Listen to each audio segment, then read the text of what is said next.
Chapter 2. Aside from a few turns, the prison wasn't hard to navigate through by itself. It only took a few minutes for the girls to find their way out. The passages were so narrow, though, that there was no way to avoid the trail of bodies scattered throughout them. Most of their captors look as if they'd been cut down. A few, especially the closer they got to the outside, had smaller, precise punctures in their face or chest. What caught Ferris's attention the most, though, was that there weren't any other monsters around, dead or alive. Stepping into the dry evening air for the first time in days, she quickly noticed that the only other people around them all had the same haggard look that she and her sister did, mostly hybrids or human children, just like she thought. She bit the inside of her lip and took a glance back the way they came. He'd killed them all. It didn't seem possible, but it was the only conclusion that made sense. Both sisters had already been swept up before in the endless clash between monsters and their own kind. They'd seen firsthand how devastating high-level magic could be. But just like them, the skeleton was hardly more than a child. While both he and Ferris had magic, the gap between their abilities was frustratingly and horrifically wide. She didn't feel any better when she spotted the gates ahead. Rubble from a nearby turret blocked it from the inside. The prison was an old, small structure, possibly what was left from an abandoned fort built when Ebott's borders were a little smaller and less cemented. It'd been repurposed since then, and, aside from climbing the walls, the gate was the only way in or out. Already a few other captives tried clearing the rubble. Ferris didn't bother lifting a hand. She could tell at a glance that it was too much for them to move. Moreover, given how little damage there was elsewhere, the collapse seemed intentional. It explained part of the skeleton's behavior. He didn't mind letting them out of their cells because there was nowhere for them to go, or at least nowhere they could run to before he came back. What was his plan, then? To kill them here in one swoop? Possibly, since monsters didn't typically like mages any more than her own kind. However, that sounded like too much effort, given how he had to march around the prison to gather them all to begin with, and, even if it took a little longer, it would still be easier to pick them off one by one. Maybe he was just rounding them up to prepare to move them elsewhere, or waiting for some partner of his to arrive. Him being a part of a rival band of kidnappers wasn't entirely out of the question. Kira's clinging brought Ferris out of her thoughts, and she looked down, patting her sister on the head. "It'll be all right," she shushed, her sister giving her a look of uncertainty. There just wasn't a way for the younger child to share her confidence. They didn't have to wait long before the last captive ran out and the skeleton came marching behind him. No one said a word. All eyes were on him. Those trying to dig through the rubble stopped and pressed themselves back against the nearby wall. Most small children ran to the older kids and teens around them, as if they had the ability to protect them. Although Kira didn't hide herself this time, she continued to hold Ferris's hand in a vice-like grip. The skeleton stopped almost directly in the middle of the quad, looking over the group. He no longer had his bone staff and stood, however rigid, with his hands relaxed at his sides. Finishing his brief inspection of them, he finally said, "I'll get to the point. You're all getting out of here alive, don't worry, but first I need to know which one of you is Ferris of Mollendale. The Arnaud Guild has some business with you." With that, he reached into his belt and pulled out a silver talisman. The insignia on it was undeniable, a soul caged by a pattern of chevron lines in a thin circlet. Talismans were an important part of a mage's identity. It declared your profession and meant you belonged to something. If you belonged to a noble house, the talisman was stamped with their coat of arms. If you belonged to a guild, they had their own symbols like this one. The Arnaud Guild was famous, so there was no way she wouldn't know what their insignia looked like. However, its legacy wasn't always a positive one. While that guild produced strong mages, it was best known for accepting monsters among its ranks. That was because it was a part of the Boroughs, a mostly self-governing town set between the two kingdoms. It was the result of trying to bring humans and monsters together through magic, with the mages of Arnaud's guild still participating as mediators between the species to this day. In some ways, serving under a guild wasn't any better than serving under a lord. Depending on the town, they were effectively one and the same. The ones that did offer their mages a bit more freedom were often poorer, yet difficult to get into. Ferris had thought about turning herself over to one in the past, but unless she could make enough from jobs to take care of both herself and Kira right away, it just wasn't worth it. In any case, whoever she worked for might still try to force her to give up on her sister altogether. Meaning there was no point in revealing herself right away. Ferris might have been captured for her abilities, but there was no reason for a high-end guild like Arnaud's to know she existed. She'd never been that bold with her magic, and most people who would have seen her use it either couldn't prove it or couldn't pick her out among a crowd. When no one immediately stepped up, the skeleton continued. "There aren't that many of you here, and I'm looking for a crimson mage. You're rare, so I can sort through you quickly. Even if I can't tell by some of your eyes, I can still check your souls." Realizing the potential threat in his words, he folded his arms across his chest and added, "As I already said, no one will get hurt. Just come forward." How much does he know? And why did he know so much? Ferris kept her arms at her sides, fighting the urge to bite her thumbnail out of anxiety. Did she steal from a mage one day without realizing it, and now they wanted to bring her in? No, then he would have had more of a description of her to go on. It didn't seem to matter. As some of the others fidgeted in place, nervous over what might happen if the monster didn't get what he wanted, his pressing gaze caught hers. She stiffened, more angry than afraid. For someone without any skin, you've got a lot of cheek. What were the consequences if she just ignored him? Would he second-guess himself, or call her out for playing dumb? Or would someone else turn themselves over to avoid trouble for the group as a whole? She couldn't easily wait to find out. Even Kira was getting more anxious by the second now. Fear made people stupid, and she didn't need to get caught in the crosshairs between a bunch of unpracticed magic users and a skilled killer. Pain was inevitable, but not a necessity. While she had no problem dying to get out of a situation, it didn't mean she liked it. "That would be me," she confessed at last, further confirming his suspicions with a nod. "What's that to a walking bag of bones and his friends?" A spark of annoyance flickered in his eyes. If he figured she was naive enough to show gratitude, then he deserved her snark. Ignoring the tense stares of the people around them, the two continued to size each other up. "That I'll discuss with you later," he replied in a steady, cold tone. Then he turned back to the crowd. "But for now, everyone should rest and get ready to move in the morning. Longkeld is about 100 furlongs west of here. If you think you can make it there, or to a neighboring town overnight, be my guest, but I wouldn't recommend it. A companion of mine is already headed this way. Make up your minds if you'll go by yourselves or travel with us at dawn. Use tonight to gather anything you might need." With that, he dismissed them, walking over to one of the turrets to sit down and take watch. Confused, but relieved for the moment's safety, the group of magic users shuffled aimlessly in place.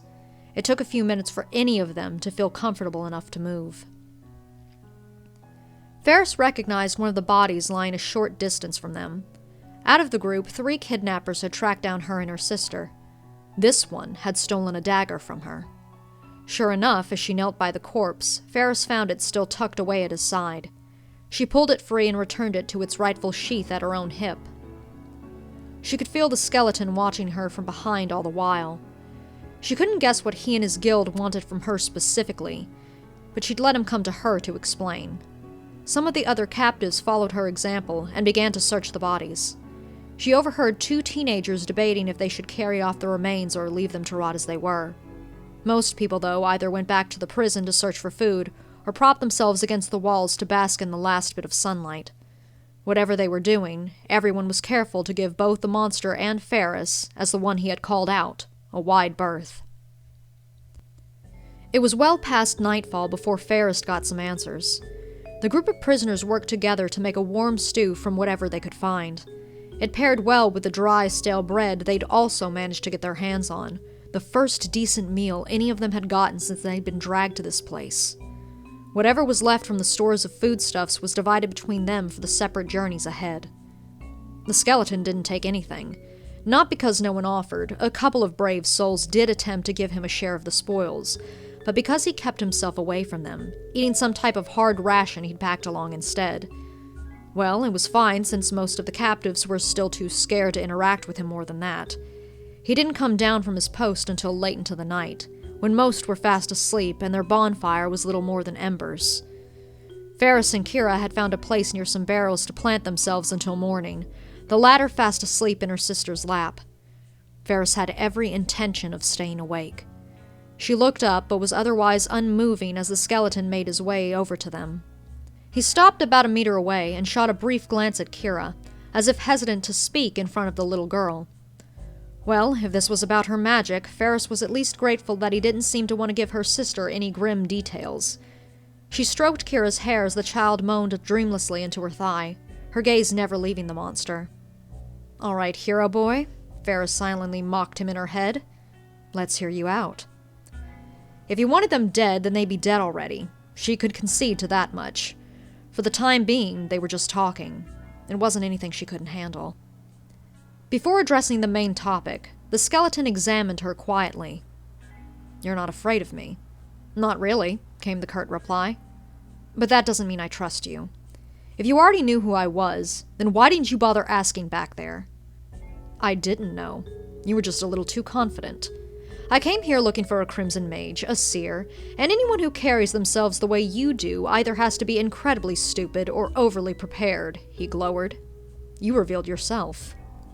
She glared at him in turn, but couldn't come up with a good enough quip to snap back with. She pursed her lips and asked the same question from earlier. "What do you want from me? How do you even know who I am?" "I know who you are, because you've apparently been warping time enough to alert every other crimson mage across the 2 kingdoms." Her eyes widened. He was so direct about the matter that Ferris wanted to think he was lying. As far as she knew, there wasn't a magic like hers. For humans, each type came with specific abilities. Green magic could be used to heal others or create barriers. Purple magic could be used as a potent poison or create traps. Crimson magic was unique in that it was a jack-of-all-trades on top of giving them some premonitions of the past or future. If that's what she was going through when she died, warping time, then the idea that a seer might be able to track her actions did make some sense. For a second, the assurance she felt in the secret nature of her power wavered. She felt herself go tense. No, she'd run into other crimson mages a couple of times before, and had escaped them using her ability just as easily as anyone else. They forgot about her just like everyone else. Besides, aside from saving herself, what could she have possibly done to change time enough to get anyone's attention? However, the skeleton quietly continued his explanation as if he could read her exact train of thought. "When you die, it's not just you that goes back. You drag everything else with you. Some people get deja vu, but a talented seer can figure it out sooner or later. Ours did. Others will come after you too. I'm here to bring you to Arnaud's before that happens." Ferris scoffed. No matter how pretty he made it sound, his intentions really weren't that far off from the kidnappers he'd plowed through. He'd come after her for her magic. That wasn't surprising. It took her mind a bit longer to grapple with how severe the situation had become, though. From just being a random kid on the street with a little potential to a serious target. That is, if he was telling the truth. Mentally scrambling with this new information and the questions that came with it, she pressed back. "So, they sent a boy to come after me?" His frown deepened, and he gave her the most ridiculous answer she'd ever heard. "I'm 14. And you think that makes you a man? You're younger than I am. By 2 years, but I'm not pretending to be an adult." Her light taunts equally baffled and irritated him. His mouth twisted into a sneer, and he fought to control his voice as he grew more impatient. "Do you think this is a joke? Look where we are! Even with your ability, do you really think you can hide forever? You're better off working with a guild." The girl crossed her arms over her chest. "I think you're the joke. You're not here to help me. You want me to think there's no other choice." "That's because I'm not giving you one. I have my mission, and that's to bring you back with me. And I have my sister. She's my mission, and I'm not going anywhere." The skeleton's eyes pierced through the dark like an angry beast's. Little did Ferris know that her eyes had begun to do the same, blazing with a red ferocity that dared for him to challenge her. It was probably the most distinct trait of any magic user, human or monster, when they drew their power at its strongest or their feelings began to boil over. It warned the skeleton to be a little more careful with his words. "Take her with you, then," he sighed. "But don't be an idiot. I'm not going to act like I care about either of you, but I'm not lying when I say that your best place is with us." He knelt down to match Ferris at eye level. "Think about it. If I wasn't on your side, would I have gone to the extra effort of breaking you and everyone else out of here? I could have just paid those hunters to hand you over." Her mouth twisted into a deep frown. There was no way she'd believe a point that bad. He could only manage that if the price he offered was more than the price of their initial employers. And if he'd done that, then the guesswork it took to find her would have been all the harder for him. Rather than call him out on it, though, she asked, "And what does the guild get out of this?" "Besides another member, they get to maintain their authority over temporal magic. The last mage who had your ability, the one who figured out who you are, is also one of us." Had? That didn't bode well for her. Ferris didn't know how she got her unique power in the first place, much less how to lose it. And what if this other mage thought she had taken something that belonged to them? It's the nature of your type. All Crimson Mages can see potential futures, but only one can change the future like you can. He let the news sink in, apparently taking pride in finding something she couldn't argue against. Like it or not, 3 days or 30 years from now, you'll pass that power along to someone else too. And what'll you do then? You'll be back to being just another easy target for mage hunters. As much as she hated it, Ferris really couldn't counter that. She usually only thought far enough ahead to keep something in her stomach and anyone who came after her off of her tail. To her, survival meant knowing how to change her plans in an instant, not believing in anything long-term. The skeleton rose back to his feet, ending their conversation there to let her stew over the issue. "We set out in the morning. I hope getting some sleep will make you a little more rational by then."